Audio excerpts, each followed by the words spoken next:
africains. En retour, ils espéraient être respectés par cette France. Malheureusement, pour la plupart, ça a été tout simplement la désillusion.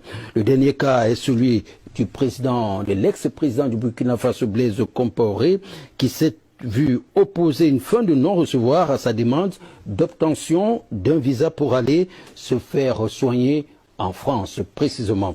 Le successeur de Thomas Sankara est en ce moment hospitalisé au Maroc. Ngoura Abdul Kadir. En 27 ans de magistrature suprême, face à la France, il a toujours été au garde à vous, en signe de respect et de soumission à la puissance tutrice. Contraint de quitter le pouvoir le 31 octobre 2014, le capitaine président Blaise Compaoré, classé depuis peu, est indésirable par ce qu'il a servi en asservissant la nation burkinabé.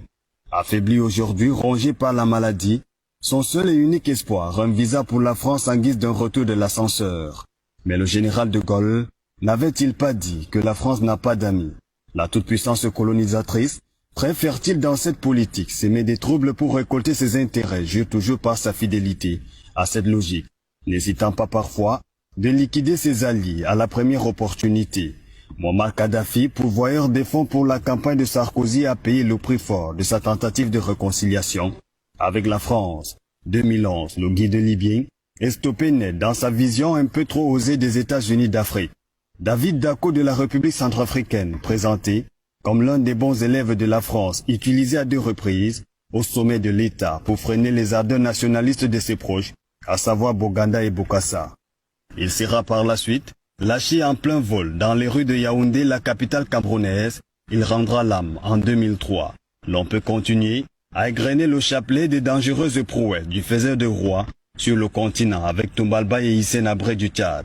En dépit de tout ce qu'on peut reprocher à l'homme, Habré ayant fait ses classes du côté de la France, en mission commandée à N'Djamena pour servir celui qu'on présente comme le maître, sa sortie de piste lui a valu une condamnation pour crime de guerre et crime contre l'humanité. Comme un bonus, dictateur va de pair avec son patronyme, une vingtaine de chefs d'État donc, qui ne sont alliés de la France, que par intérêt sont devenus, au cours de l'histoire, à coup sûr, des ennemis et sacrifiés au nom de ce qu'ils ont servi. Des leçons à tirer donc. L'actualité dans le continent.